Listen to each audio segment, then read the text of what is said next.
관광, 문화로 실제로 연결시킬 수 있는 그런 프리미엄 의료 관광 MSO 법인을 제가 진행을 해도 되겠다라고 생각을 해서 했었고요. 실제로 제가 많은 분들께 인터뷰를 했었을 때 의료관광에 대한 관심 분야가 되게 많습니다. 실질적으로 당장 의료관광을 시작하지 않는 CEO 분들이시더라도 항상 해외 환자가 우리나라에 왔을 때 어느 호텔에 묵을지, 그리고 어떤 음식점에 갈지, 어떤 화장품의 선물을 살지 결국 다 커머스로 이어지기 때문에 자신의 사업을 하는 사람들은 해외에서 한국으로 오는 외국인들 대상으로 다양한 비즈니스의 협업을 하고 싶어 하는 게 요즘의 트렌드라고 보시면 됩니다. 그래서 결국은 종합적으로는 K-메디컬과 K-뷰티와 K-컬처의 융합이 의료관광, 그리고 의료관광이 앞으로는 우리나라에 뜨고 있는 사업이 될 거라고 저는 생각을 합니다. 네, 실제로 웰에이징, 안티에이징의 트렌드, 문화 공연, 뷰티, 의료 페스티벌에서 제가 그냥 다양하게 제가 진행했던 포럼에서 나왔던 의견들을 정리를 해봤고요. 네, 실제로 그러면은 의료관광이 트렌드인 것 같은데, 그럼 그냥 의료관광 자체가 해외에서 고객들이 많이 오고 병원들은 그걸 많이 진행을 하면 끝 아닌가요? 라고 저도 처음에 생각을 했었어요. 그러면 되는 거 아닌가라고 생각을 했지만 실제로 제가 병원을 인터뷰를 했을 때는 좀 내부 사정은 많이 달랐습니다. 먼저 일단 제가 궁금했던 거는 그럼 국내에서 인기가 많은 시술과 외국인들한테 인기가 많은 시술이 비슷할까라고 제가 궁금해서 물어봤더니 피부과 같은 경우는 리프팅이나 레이저나 스킨부스터, 안티에이징에 외국인들이 관심이 많았다. 그래서 그러면은 어떻게 관광객들을 유치를 하냐라고 제가 물어봤을 때는 중화권은 샤워홍수, 일본은 인스타, 영미권은 페이스북과 인스타로 마케팅 방식이 완전 다르다고 합니다. 근데 이 프리미 유어 같은 경우는 그 원장님께서 외국어가 통하시기 때문에 상담 시장 거치지 않고 의사와 상담을 하는 서비스로 차별화를 뒀다고 했고요. 다만 어려운 점 혹은 응대를 했을 때 불편했던 점은 나라별로 기계 이름이나 유행 시술이 다르기 때문에 모든 것을 다시 설명해야 된다는 게 어려웠다고 합니다. 또한 진료 문화 차이로 인해서 상담 시간이 엄청 길어지는 게 또 병원 입장에서는 비효율적이라고 했었고요. 부작용이 생기면 해외 고객 같은 경우는 케어를 해주기 힘들기 때문에 이런 불편함이 있다고 합니다. 반대로 이제 한의원 같은 경우는 침, 뜸, 부항, 추남, 챔버 치료 같이 이런 치료들이 인기가 많다고 하는데 K 콘텐츠에 대한 인기가 높아지면서 어떤 것을 꼭 치료하고 싶다라기보다는 그냥 K-메디컬, 한의원을 체험해보고 싶다, 웰니스를 해보고 싶다라는 그런 체험용으로 외국인들이 많이 요청을 한다고 합니다. 그럼 보험이 안 되는데도 외국인들한테 비싸지 않냐라고 제가 물어봤을 때는 보험이 적용되지 않은 금액 자체도 외국인들이 느꼈을 때 저렴하다고 느끼기 때문에 문제가 되지 않는다고 합니다. 회복자 한의원 같은 경우는 성수동에 있는 한의원이었고요.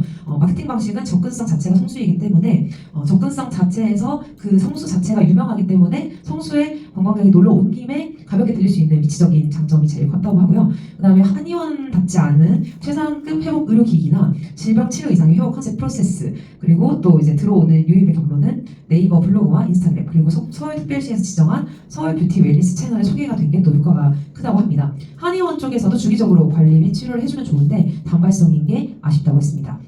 마지막으로 제가 인터뷰를 했던 강남의 픽셀랩 성형외과 같은 경우는 외국인들한테 인기 많은 시술이 아까 피부과와 되게 비슷했어요. 리프팅, 스킨 부스터, 그리고 미백에 관련된 시술. 이것만 보더라도 이제 우리나라에서 수술을 하거나 이렇게 어떤 큰 시술을 하기보다는 필러나 보톡스보다도 요즘에 리프팅이나 스킨 부스터 쪽을 많이 하는구나. 또 저도 인터뷰를 하면서 알게 됐었고요. 이 픽셀랩 성형외과 같은 경우가 아까 제가 처음에 말씀드렸던 의료관광 비자를 발급해주는 병원의 기관입니다. 마케팅 방식은 이곳은 정말 마케팅 팀 자체가 엄청 큰 병원인데요. 중국은 샤오홍수와 도이, 그리고 그 외 국가는 인스타그램과 페이스북, 그리고 에이전시에서 마케팅을 해서 온다고 저한테 이제 말해줬었고, 그 다음에 리쥬란 같은 그런 스킨 부스터는 외국 분들이 경험하지 못했을 정도로 꼼꼼하다고 소문이 나서 이 성형외과 같은 경우는 이런 베스트셀러들의 시술들이 아예 정해져 있다고 합니다. 또 강남역에 있기 때문에 접근성이 좋아서 많은 외국인들이 온다고 하는데요. 그럼 외국인들이 이렇게 많이 오면은 뭐 비용도 많이 받고 좋은 게 아니냐라고 제가 물어봤을 때는 첫 번째 어려웠던 점은 모두가 대표 원장님에게 시술을 받으려고 하기 때문에 대기 시간이 길어진다고 합니다. 이 성형외과 같은 경우는 자체적으로 원장님이 뭐 틱톡이나 아니면 샤워홍수 계정에 이제 올리면서 적극적으로 마케팅을 하는 병원인 만큼 외국인들이 많다는 장점은 있지만 외국인들이 봤을 때는 이 대표 원장의 얼굴을 보고 왔기 때문에 뭐 다른 원장님도 괜찮다라고 말을 해도 아예 들으려고 하지 않는 분들도 많다고 합니다. 두 번째는 통역을 이제 여기서는 통역을 거쳐야 하는 병원인데 통역을 거쳐서 대화를 해야 하니 상담 시간이 매우 길어지고 또 고객님이 병원에 있는 시간이 길어지기 때문에 이게 좀 어렵다고 했고요. 또 동행으로 오는 경우가 많다고 합니다. 그래서 동시에 왔기 때문에 동시에 빠르게 끝내려고 하는데 실질적으로는 그게 좀 힘들기 때문에 그걸 납득시키기가 어렵다고 했고요. 또 제가 인터뷰하면서 진짜 재미있게 들었던 부분은 중국에서는 고객을 공주님처럼 떠받는 그런 문화가 있다고 합니다. 하지만 한국 병원에서는 고객을 그냥 고객으로만 보는 게 당연한 건데 그것 자체에 기분이 나빠하는 중국인들 고객들이 있었고 실제로 여기서 시술을 잘 해서 경과가 좋았는데도 샤워무수에 그냥 여기가 별로였다, 안 좋았다라는 그런 리뷰를 남겨서 그냥 근거 없이 그 글 하나만 믿고 이제 많은 그 여행객들이 여기 오는 고객들도 많이 끊겼다고 해서 그 중국에 있는 그 관광객들을 유치하는 병원들 같은 경우는 그 편법 관리가 또 제일 어렵다고 합니다. 그래서 정리를 하면 병원에서 어렵다고 느끼는 점은 외국인 상담이 길어지거나 통역 이슈, 그리고 문화적 오해, 위챗, 알리페이의 결제 시스템, 그리고 시술 후에 해외로 귀국하기 때문에 사후 관리가 불가능하고 또 대표 원장님만 요구를 하기 때문에 일정이 붕괴. 그래서 결국은 병원은 의료 관광을 원하면서도 운영 부담 때문에 또 하기가 힘든 이런 역설적인 상황이라고 볼 수 있습니다. 관광객들한테도 제가 인터뷰를 좀 간단히 했었었는데요. 일단 언어 소통이 좀 힘들었다. 그리고 문화적 차이로 인한 오해와 불편을 한국 의료 시스템을 잘 몰라서 생기는 불만들이 있는데 병원들도 시간이 많이 없기 때문에 하나하나 설명을 해줄 수 없어서 그 안에서 생기는 좀 그런 마찰들이 많았었고요. 예약이나 대기나 동선 문제 그리고 또 결제 문제가 관광객 입장에서도 불편함을 느낀다고 합니다. 그래서 결론적으로는 외국인 고객은 한국 시술은 좋지만 과정이 너무 복잡하고 불편하다. 병원은 수요는 많지만 운영 부담 때문에 확장이 어렵다라는 의견이 있었습니다. 네, 그래서 제가 이렇게 정리를 했었고 그래서 사실 이 병원의 입장과 관광객들의 입장이 다르면서도 전 비슷하다고 생각을 했어요. 그래서 제가 더 웰리스앤이라는 회사를 만든 이유는 실제로 저희가 11월에 100명 이상의 중국인들을 저희가 유치를 했습니다. 저희 회사에서 유치를 해서 강남의 성형외과에 이제 소개를 시켜서 보내드렸었는데 그 안에서 저희도 느꼈던 좀 시행착오들이 있었어서 이제 그거를 좀 해결해 나가는 정말 정식적으로 하는 그런 프로세스를 만들었으면 좋겠다라고 생각해서 뒤에 안내드리는 저희가 플랫폼 스타트업에도 저희가 투자를 했었고요.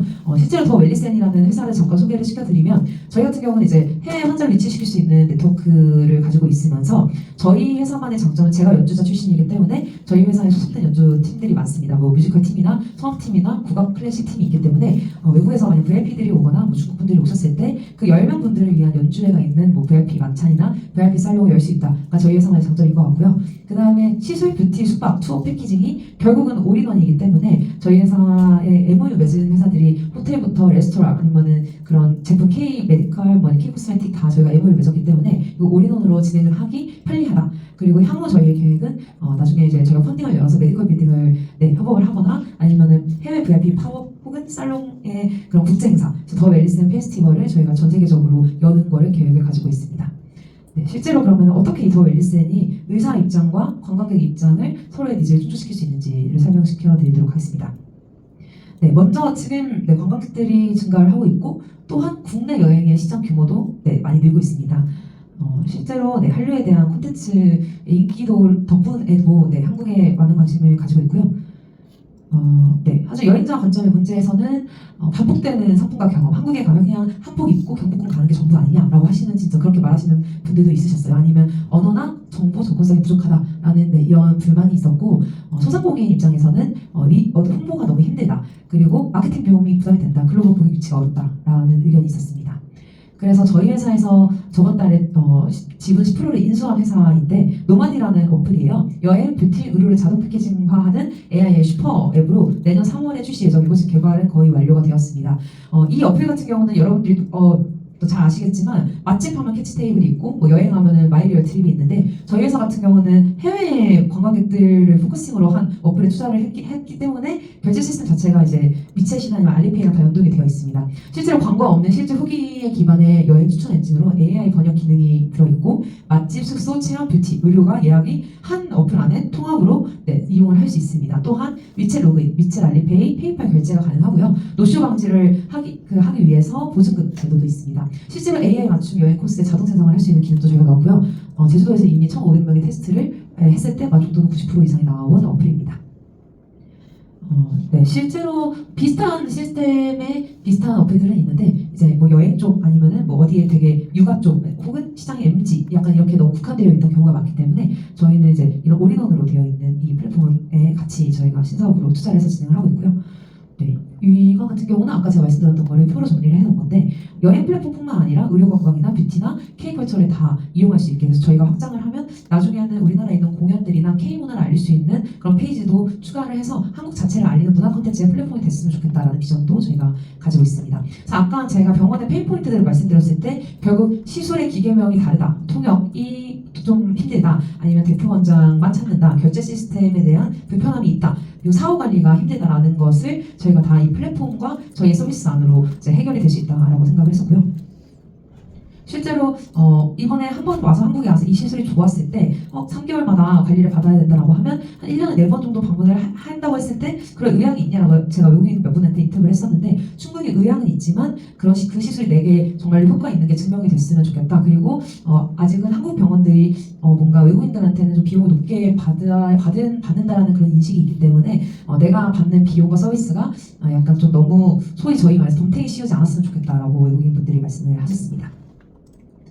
네, 그래서 실제로 네, 이건 그냥 스타트업 이제 창업이나 스타트업 쪽에 또 대학생분들이 많이 관심 있으시니까 밸류적으로 저희가 넣어봤고요. 그다음 이어서 웰니스와 시니어 트렌드에 대해서 말씀을 드릴 텐데 호텔 관광과는 사실 저는 앞으로 뜰 트렌드랑 엮기 되게 좋은 거라고 생각을 했어요. 예를 들면 저도 클래식 음악을 전공을 했지만 단순히 오케스트라에 들어가는 것뿐만 아니라 앞으로 트렌드가 될 시니어에 저희가 적용을 하자면 어른들이 많이 계시는 그런 행사에 어떻게 하면 연주를 넣을 수 있을까라고 고민을 해볼 수 있고 의료건강이 앞으로 돈이 되는 사업이라고 생각을 하면 그 사업 안에 제가 연주를 하는 팀을 어떻게 활용할 수 있을까라고 제가 고민을 했던 것처럼 앞으로 저는 뜨는 트렌드와 돈이 되는 그 흐름에 맞춰서 제가 가지고 있는 전공을 융합해야 저는 앞으로 더 자신만의 차별화를 가지기 좋다고 생각을 합니다. 그래서 웰니스와 시니어 트렌드에 대해서 간단히 설명을 드리면 이 트렌드를 들으셨을 때 그러면 내가 배우고 있는 호텔 관광과의 그런 지식을 콜라보해서 내가 만약에 이 앞으로 커진다는 이런 트렌드에 내가 배운 지식을 어떻게 콜라보를 할 수 있을까라고 좀 결합을 시킬 수 있다라는 가능성을 열어두고 이 강의를 들으시면은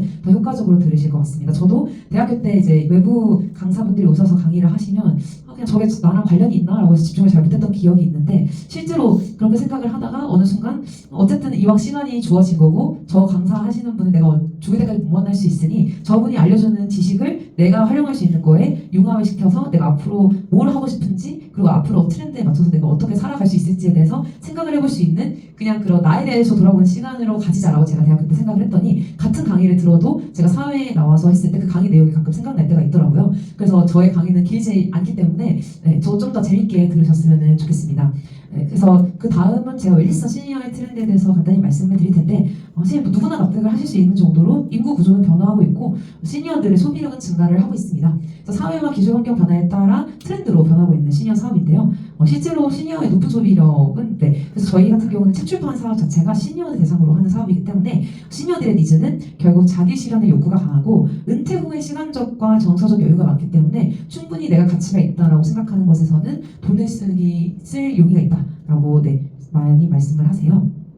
시니어 여가 생활 자체가 지금 시장이 엄청 커지고 있기 때문에 해외보다는 국내 여행을 또 많이 선호한다고 하십니다. 그래서 시니어와 웰니스가 다른 개념 같지만 저한테는 되게 비슷한 개념이라고 생각을 해서 사실 이 앞에 한 30분 정도는 제가 이제 호텔 관광과의 강의를 이제 맡게 돼서 어떻게 하면 관련 있는 이야기를 해줄 수 있을까라고 고민을 하다가 제가 정말 PT를 거의 한 1, 2주 정도 밤에 새가면서 어제까지 계속 수정을 해서 제 목소리 상태가 좀 이렇긴 한데 최대한 도움이 되셨었으면 좋겠고 그 다음에 한 2, 30분 정도는 이제 제 대학교 때 창업 이야기를 간단히 해드리려고 합니다.